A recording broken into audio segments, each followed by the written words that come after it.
itself. In just a few minutes, the task force here will meet to discuss its continuing work in advance of the upcoming election.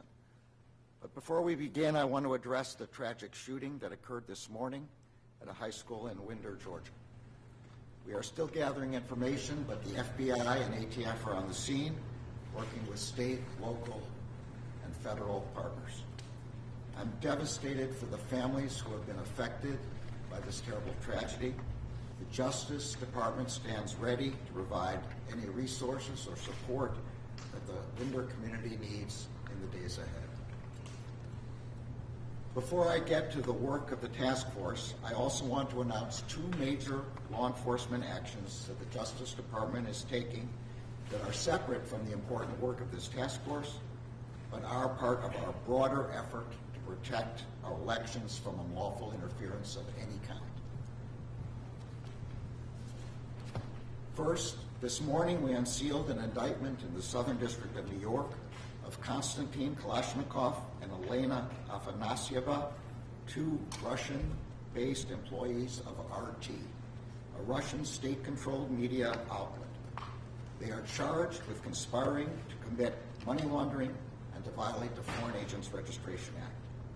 That law, enacted nearly a century ago, was enacted to ensure that the American people were informed when a foreign power engages in political activities or seeks to influence public discourse.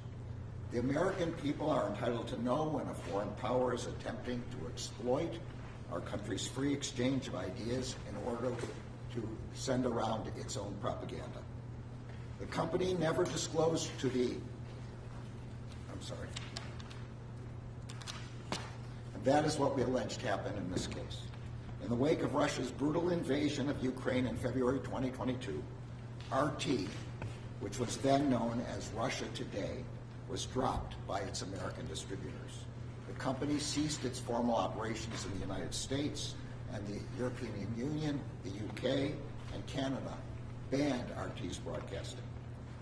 But as RT itself has boasted, the government of Russia continued to use RT to direct disinformation and propaganda. In the wake of Russia's brutal invasion of Ukraine, RT's editor-in-chief said the company had built, quote, an entire empire of covert projects designed to shape public opinion in Western audiences.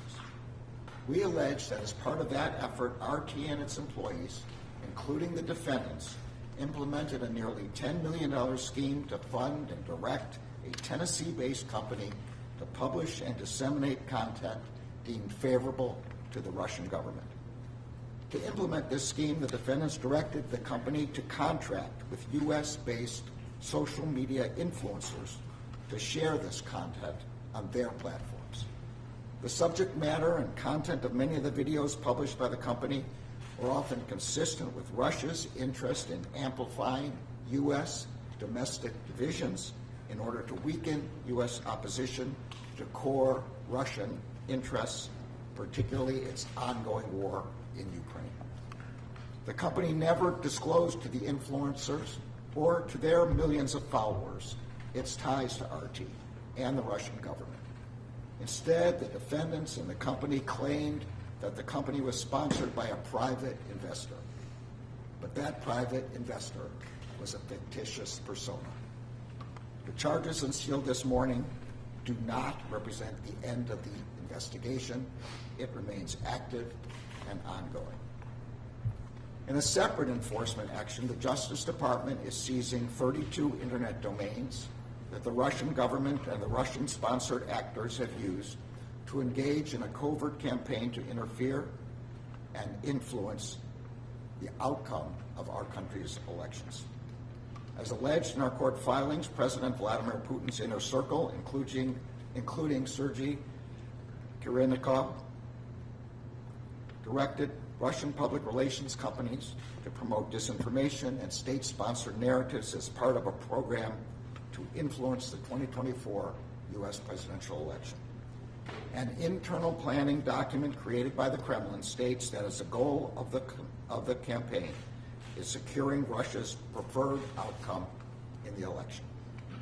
The online infrastructure used by the Russian public relations company known as the Social Design Agency, or SDA, and related actors included what are sometimes referred to as cyber-squatted domains.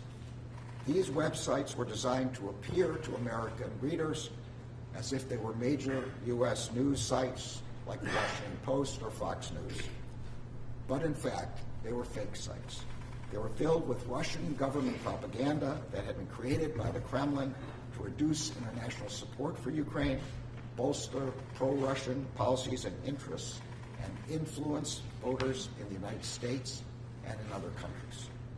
Internal documents of the Kremlin describe the content as, quote, bogus stories disguised as newsworthy events, close quote.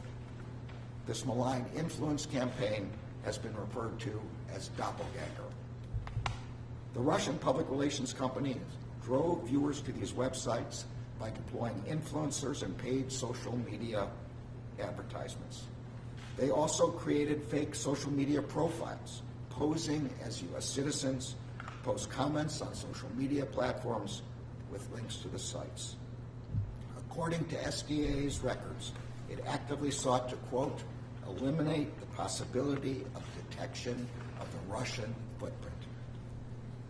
Both of the schemes I've just discussed make clear the ends to which the Russian government, including at its highest levels, is willing to go to undermine our democratic process. But the enforcement actions I've discussed also make clear that the Justice Department will aggressively counter such efforts. And the same is true of the entire United States government. Today, our colleagues at the State and Treasury Departments are announcing parallel actions in both of these matters. Unfortunately, we know that Russia is not the only foreign power seeking to interfere in our elections. As the U.S. intelligence community noted 2 weeks ago, we have observed increasingly aggressive Iranian activity during this election cycle. That includes recently reported activities by Iran to compromise former President Trump's campaign and to avoid an election outcome that it regards as against its interests. Those recently reported Iranian activities also include efforts to obtain access to individuals who themselves have access to the presidential campaigns of both political parties. The Justice Department's message is clear. We have no tolerance for attempts by authoritarian regimes to exploit our democratic system of government. We will be relentlessly aggressive in countering and disrupting attempts by Russia and Iran, as well as China or any other foreign malign actor to interfere in our elections and undermine our democracy. Now I will turn back to the topic of today's meeting. Just as we are dedicated to combating foreign threats to our elections, we are equally dedicated to confront domestic threats against the public servants who administer our elections. Since the 2020 election, we have seen an unprecedented spike in threats against the public servants who do administer our elections. Election officials, workers, and volunteers in communities across the country have been targeted with heinous acts and threats of violence. The following are a few examples of successful enforcement actions that the Justice Department has taken over the past year. In New Mexico, county commissioners and other elected officials were targeted with a series of shootings that the department has alleged in court papers were organized by an unsuccessful candidate for the state legislature who claimed that the election had been, quote, rigged against him. At least 3 of the shootings occurred while the intended victims or their children or their family members were at home. In February, 2 shooters who we alleged were recruited by the candidate pled guilty to carrying out the attacks. In March, the candidate himself was charged in the 13-count superseding indictment. In Arizona, a man sent a state election official a bomb threat warning that if she did not resign within 2 days, quote, the explosive device impacted in her personal space would be detonated. In March, the man was sentenced to 3.5 years in prison for making that threat. In Maricopa County, Arizona, an elections official, a county attorney, and their families were threatened by a defendant who called for, quote, a mass shooting of poll workers and election officials. precincts he believed had, quote, suspect results. His revolting comments included, quote, dead children burn into the memories of people. The county attorney who had been targeted later reported that he, his wife, and 4 children had been assigned round-the-clock protection and issued body armor in response to the threat. And the elections official who was targeted said in a victim impact statement that, quote, while I am the person directly threatened by this case, the impact of such threats is felt by a much larger community, the thousands of committed election workers who operate our democratic processes. When threats are made against any election worker, the impact reverberates throughout the entire community. That defendant was sentenced to 3.5 years in prison. In recent months, our enforcement actions have continued. In July, we secured the guilty plea of an Alabama man who repeatedly threatened to kill Maricopa County election workers and officials. In one particularly chilling message, he said, quote, you better not come in my church, my business, or send your kids to my school. You are stupid if you think you are safe. His sentencing is scheduled for next month. Also in July, the Justice Department secured a 14-month sentence for a man who sent a death threat to a Michigan election worker. In a voicemail, he said, quote, 10 million plus patriots will surround you when you least expect it, and he added, we'll kill you. Less than 2 weeks ago, we charged and arrested a Colorado man for allegedly threatening the lives of election officials, judges, and law enforcement officials in both Colorado and Arizona. As I have said before, and I will reiterate again today, these cases are a warning. If you threaten to harm or kill an election worker or official or volunteer, the Justice Department will find you, and we will hold you accountable. In a democracy, people vote and argue and debate, often loudly, in order to achieve the policy outcomes they desire. And the Justice Department will continue to relentlessly protect the rights of all Americans to peacefully express their opinions, beliefs, and ideas. But the promise of our democracy is that people will not employ violence to achieve their preferred outcomes. The public servants who administer our elections must be able to do their jobs without fearing for their lives. That is why this task force has been marshaling the full resources of the Justice Department to aggressively investigate and prosecute threats targeting election workers, officials, and volunteers. And we will continue to do so in the months ahead, when the task force will build on the partnerships with state and local election officials and law enforcement officials tasked with protecting them. Since March, the task force has participated in more than 25 convenings, engagements, trainings, tabletop exercises, including both with our law enforcement partners and with our partners in the election community nationwide. Over the next several weeks, task force representatives will be on the ground meeting with election workers. And in early November, both in advance of and after Election Day, the FBI will be hosting federal partners at its headquarters command center to address events, issues, and potential crimes related to the elections in real time. Election officials and administrators do not need to navigate this threat environment alone. We are here to support them and to make sure they can safely carry out their critical work.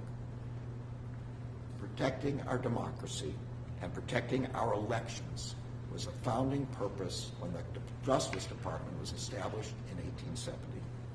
The department answered that charge then, and we will answer that charge today as we confront those who would use violence or threats of violence to attack those who administer our elections. Now I'd like to ask the Deputy Attorney General to make some remarks. Thank you very much, Mr. Attorney General, and good afternoon, everyone. I also want to start by expressing my sympathies to the families who have been impacted by yet another horrific act of gun violence, this time in Winder, Georgia. I also want to extend the department's support for and solidarity with the members of law enforcement and community members who are responding to this tragedy.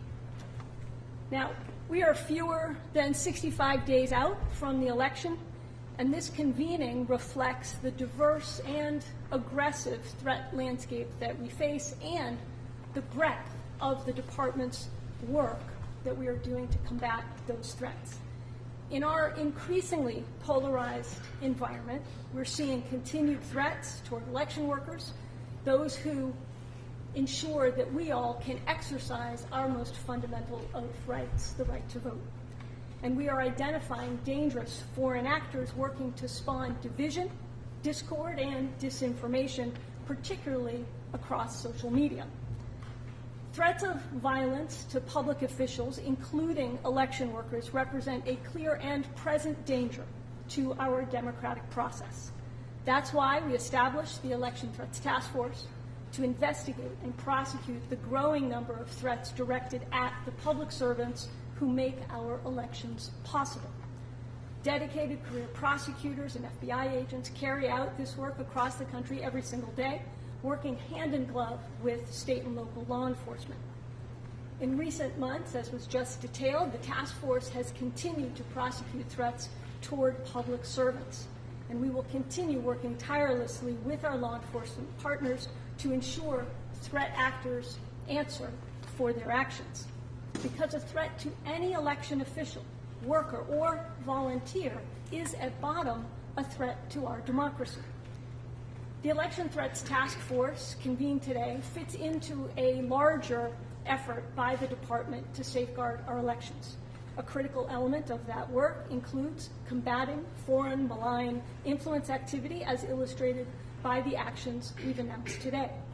Our foreign adversaries' primary goal is to undermine confidence in our democratic institutions and values, including working covertly to influence and manipulate our elections. Today's actions, as laid out by the Attorney General, reaffirm that Russia remains a predominant foreign threat to our elections. And as the intelligence community has publicly reported, and as I have previously warned, Iran also is accelerating its efforts to influence our elections, including the presidential election. Today's actions reaffirm the department's ongoing commitment to detect, investigate, expose, and hold accountable all those who perpetrate foreign malign influence schemes. In our work combating and exposing actors affiliated with Russia, Iran, or any foreign actor seeking to influence our election will continue day in and day out without fear or favor. I'm grateful to the members of law enforcement, the prosecutors, and all the public officials working around the clock to protect our election process and to bring to justice those who seek to undermine our democracy. With that, I'll pass it to Director Wray. Thank you to the Attorney General, the Deputy Attorney General, for bringing the task force together again for this meeting. Before I dive into things, as you heard, FBI agents are on scene in Winder, coordinating with and supporting local law enforcement. Our hearts go out to the victims, the community, and all those affected by this awful, awful act.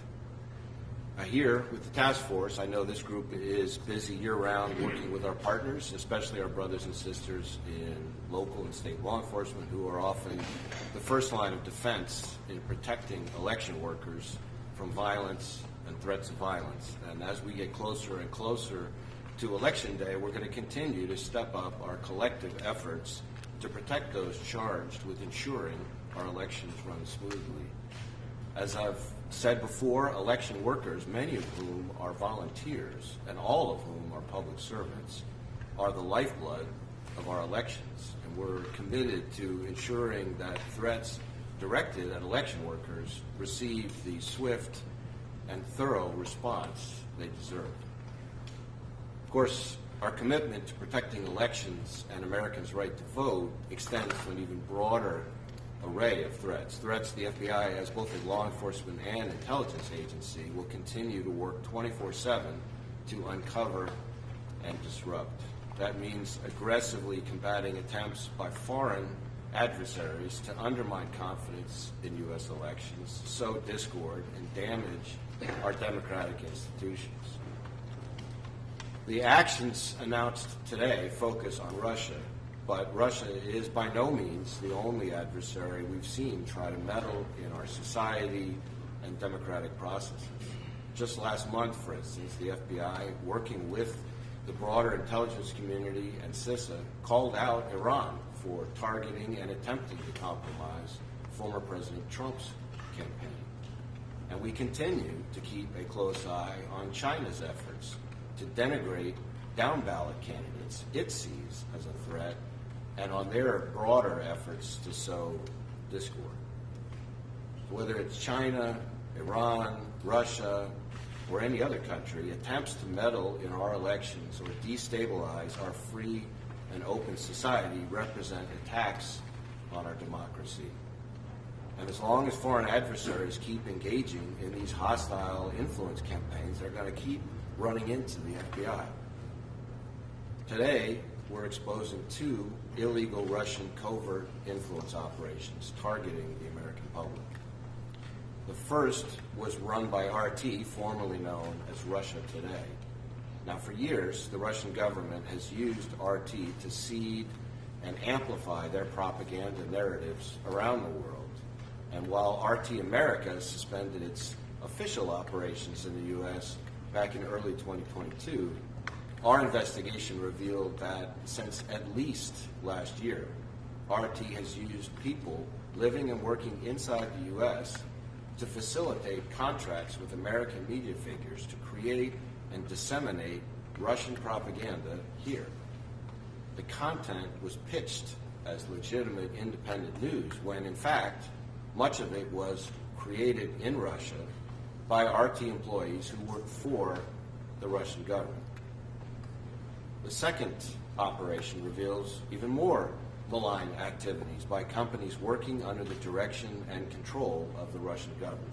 Companies that created media websites to trick Americans into unwittingly consuming Russian propaganda.